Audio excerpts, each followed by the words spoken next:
Welcome back to another episode of Trail Talk. Today we have another walk around video, or kind of a build breakdown, Eric. Okay. Let me give a brief history of the YouTube ATVs. We started off with the green one, and the rock crawl didn't go so well. That's right. If you don't know what I'm talking about, go back and watch it. Episode 2, I think so. right? It's in there. This was a while ago. That was a couple months ago. It was cold. It was cold, but also muddy. If you don't know what we're talking about, sorry. Go back and watch episode 2. Then we brought out the white ATV. I said, never again, Eric. Can I get embarrassed like that on camera? We got the white ATV, which, by the way, still a 570, so was the old one. However, it is a little bit of a special edition, so we'll talk about that as well. But basically, we are going to do a build breakdown. I hate that term because it's so like kitschy and cheesy, but we want to show you the vehicle because we have never like talked about the whole thing, and it's kind of, you know, almost like its own personality on the YouTube channel. So we're going to show you everything on it, let you know what we've done to it, what we might do to it in the future. We actually have some very important questions to ask because I have a conundrum, Eric. Oh, okay. On this vehicle, there's a conundrum. Okay. We're going to get to the conundrum. First and foremost, this vehicle, Eric, is a Sportsman 570 EPS, so electronic power steering, super cool. Ultimate Trail Edition. What more do you need? Does it all. And yet we've actually added some things to it. So the Ultimate Trail Edition, let me just clarify what that is very quickly. It was the white, you know, limited edition graphics. I'm not so necessarily like crazy about the graphics, which are good. You know, it's this cool black stripe and orange. More so, Eric, I really liked the white on black, like contrast. Like Stormtrooper. Yeah. This is, oh, that's perfect. I'm so glad you said that. The Stormtrooper look of this vehicle is just really cool. How often do you see like a white power sports vehicle? I feel like not often, or I feel like they're old. I don't know why. Sure. This one just looked so good to me, and I just have to do this already. I mean, oh, the extra white from the LEDs on the black housing. The whole thing is just black on white, which is really cool. Okay, enough of that. Let me get focused again. I love how this machine looks. So, Ultimate Trail Edition, what else did it have? Well, it means that it came with a winch. It came with some better suspension, but we'll talk about it when we get to there. It came with better wheels and tires, Eric. Big upgrade. Yes, that was probably very helpful in the retribution on the rock crawl. Definitely. I think that was one of the key things. I'm trying to think. I don't recall other than that for the Ultimate Trail Edition, other than it does come with the really cool ride control mode, so you can do performance standard work. That's really nice. Again, the winch is on there, so. And the big things are the suspension, so don't worry, we'll get into that. But that was basically what the vehicle was, and it is still. Ultimate Trail Edition, super cool, Stormtrooped ATV. Stormtrooped. Okay, so let's start at the front of the vehicle. What have we done to the vehicle also? Well, you saw very recently, right? We added a front bumper, the trail bumper, so there's not the extra utility front hitch here. We don't need that. We added the front bumper, which basically, again, a little bit of extra protection. Here, I just got to turn these on for the rest of the video. Front bumper, love this thing. Basically in case of, you know, whatever, peace of mind. Awesome protection. Also, this does help us add some things, Eric. Yeah? We currently, I mean, you obviously can tell I'm stoked with the lighting on this ATV, but we do have the option for possibly, kind of like the General actually, like a 10-inch, 11-inch light bar, or some pods here. I am actually kind of leaning the pods route, but we'll see what happens. I don't know if we need it yet, and that's kind of one of the things too with all of these vehicles. As they come standard stock, you don't need to do anything. Like, they are absolutely ready to go out of the box. You do not need to do any modifications, but if you want to, just because you want to, Eric. And that's the type of person that you are, somewhat like myself. Or if you wanted to specifically add certain capabilities, you can definitely then go and do that, which is what we've done. Yes. And if we determine we need more lighting, boom, now we have a super easy way to add those lights on. So we have the front bumper. We have a winch on this machine. I actually would like to switch this out for a synthetic line. Sure. Just because it will save weight. Possibly, I don't know the math, Eric, and I'm sure that you don't either off the top of your head, and why would you? What if it just totally was a net, like, weight, zero gain from adding the front bumper, but losing the steel line? Ah, you have to get the scale out. I don't know what we'll look into it. We'll look into it. Yeah. And we probably won't report back, but, but we'll know. So steel line, would love to change that to a synthetic line. Steel works, you know, it's good, but I like synthetic better for a variety of reasons. Got the front bumper. Up top here, we have, and this came stock on the vehicle, the front rack extender. Okay. Big fan of this. I actually like this better than, we have like a steel, or no, I don't know if it's steel, probably. We have a metal rack that can go up here, and I actually like the plastic combo better with this raised edge. Why is that? I like it because I'm more of a pack person, so I like to put a bag in this that kind of is, you know, surrounded and then tied down to this. Probably it makes no difference, flat versus the raised edge, but I just like this better. Sure. I can't really tell you why. And it's lighter, that's why.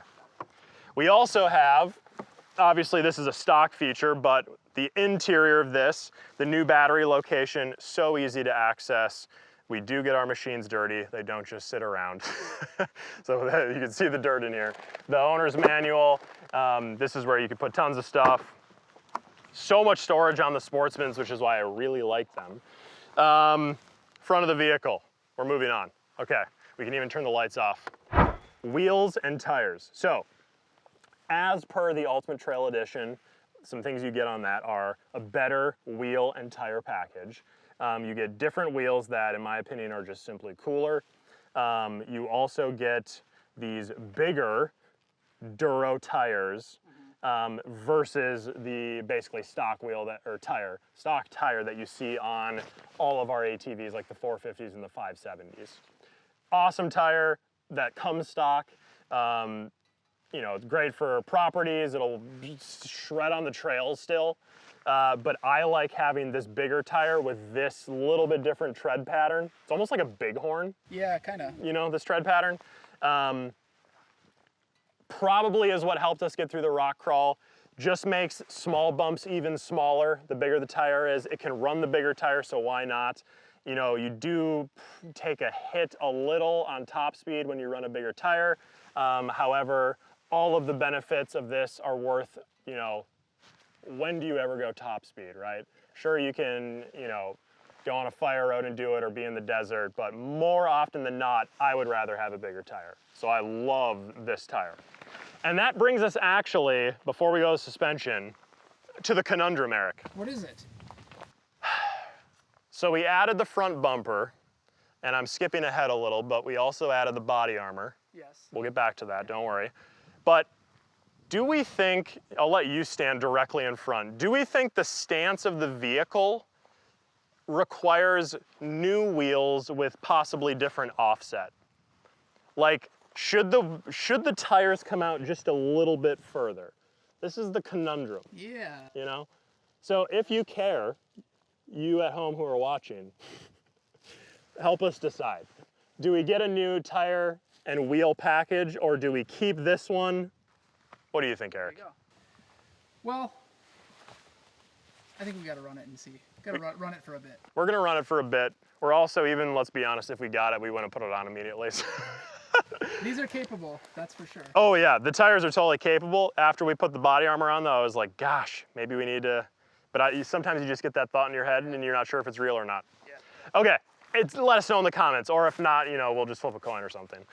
Also on this machine, just the suspension, you know, the trail suspension with the combination of the shocks and how they're tuned with dual A-arms, which not every ATV has out there, by the way. Dual A-arms versus single are massive.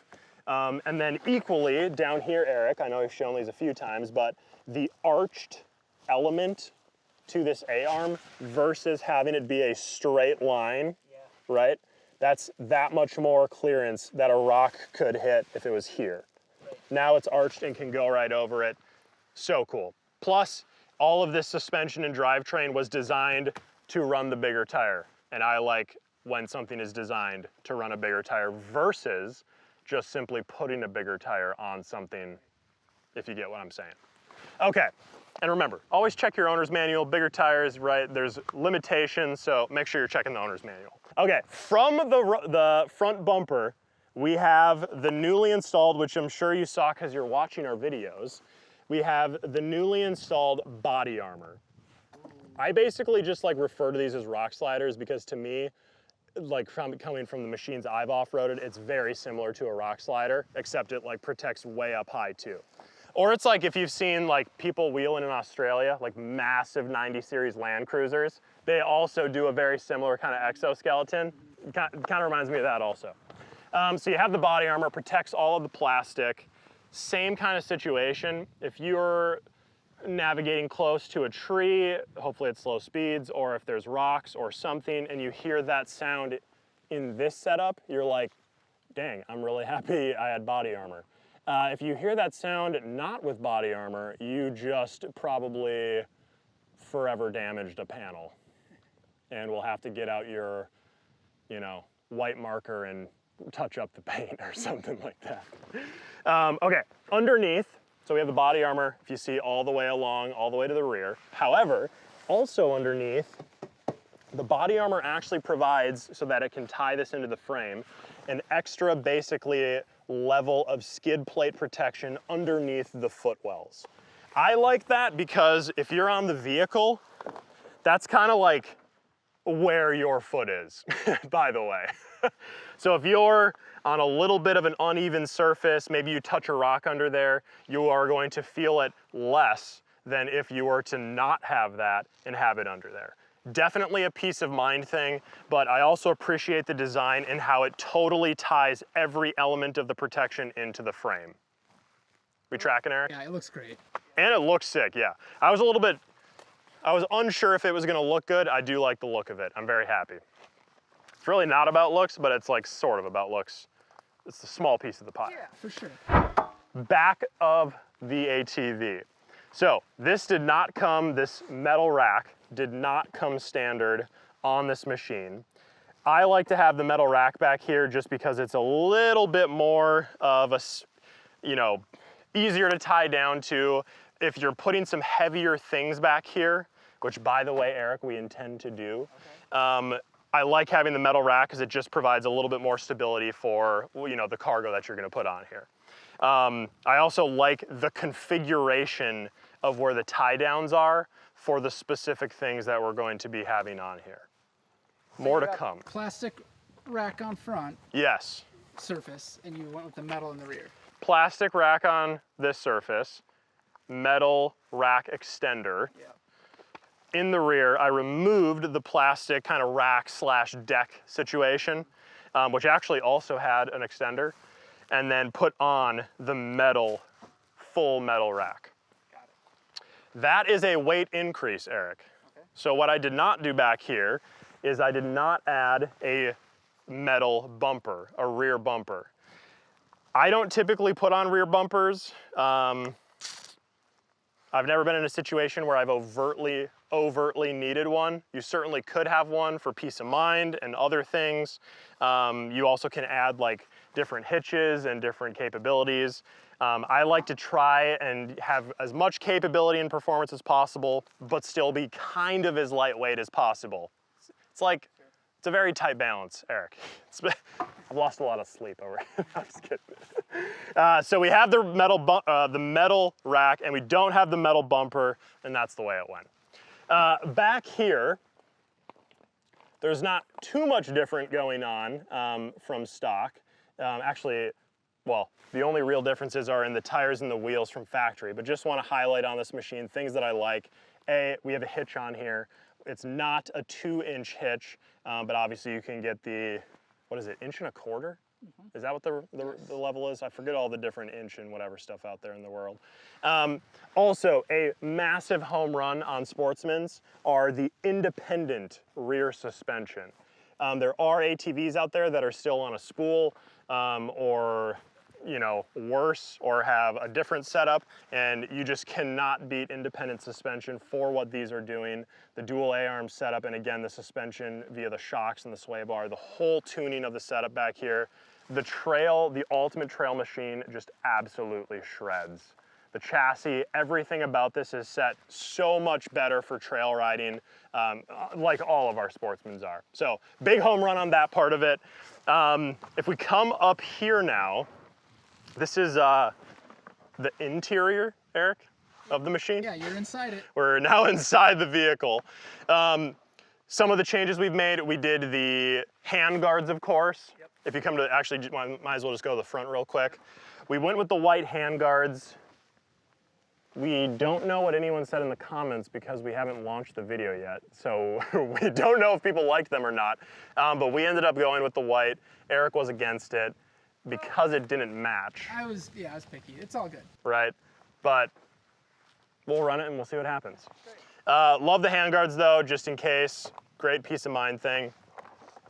We also have, because it is the Ultimate Trail Edition, we have the ride control modes. So you have standard, work, and performance, which is basically changing kind of the engine and throttle mapping. And if you go to work, it gives you way more modularity in the thumb throttle, basically so you can have much smoother, slow speed maneuvers backing up to a trailer. I'm sure you've all ridden on an older ATV where it's like lurching backwards and hopefully you don't hit the trailer. Then there's standard, which I guess I use it kind of just for sometimes trail riding, cruising around, but then obviously you also have performance, a lot snappier throttle, a little bit snappier in how the engine is using maybe less efficiency and more power. You never know. But that switch is actually pretty cool to have. The winch being here, also awesome to be able to have this capability all right here. One of the things I kind of want for this, but I'm not sure about, but is very easy to do, is popping out one of these little accessory panels and putting in hand/possibly thumb warmers. It's so nice. Yeah, didn't the green one have that? The one I know that had it is when Eric and I were doing a bit of filming for not YouTube, and we had a 850 out here for I think some snow stuff, or I can't remember what it was. Snow plow. So we were plowing, yes, and it had hand and thumb warmers. Eric didn't have them because he was filming, but I had them. They need like grip warmers for cameras. That was actually it's the first time in my life that my hands have been too hot in winter. Like I had to turn down the warmers. They're pre-wired, so it's so easy to install. Also sick on our ATVs, and I love on this one, is the one-touch all-wheel drive. You can also get into active descent control, all-wheel drive, and then if we were moving, well, you can actually see it here too, you can go back to two-wheel drive. So it's just that easy. There's some other ATVs that aren't as easy. I love this switch and how easy it is. Also on here, the inline shifting. If you're going back and forth a lot, just being able to go forward and back and feel these clicks super easy. Also such an awesome thing. Really like that about Sportsman's. That's on all of our stuff. But in case you didn't know, Eric. Yeah. That's our ATV. It's pretty great. It's simple, but there are tasteful mods, and they're great. I love the 570. Such a good vehicle. The simple but tasteful mods is really a good example, or a good way of saying how kind of both the General and the ATV were approached. You could make both of those machines, this one and the General, way crazier, but I always recommend figure out what you need from the riding you're doing or the adventures you're going on or the whatever, and then kind of add stuff as you go. We don't have the lights yet. We don't have different wheels and tires yet, like split decision, we're getting the better stance or we're getting bigger stance. We're gonna run stuff, we're gonna see how it works, and if we feel like we need more, based on what we wanna do, boom, you can do that. But out of the box, just enjoy your ATV, right? Yep. Because the number one thing, Eric, What is it? it's always going to be that these machines are cool, but they are the opposite of cool if you don't use them. So don't be the opposite of cool, go ride your machine. It's like a very simple formula. Yeah. Don't ride, not cool. Do ride, You're cool. you might be. you might be in the hunt. Okay, let us know in the comments, what do you like about the build? What should we change? Let us know about the conundrum, gosh darn it. And tell us what you want to see this vehicle do in the future. Thank you so much for watching our episode today. Tune in next week, and we'll see you guys next time. See ya.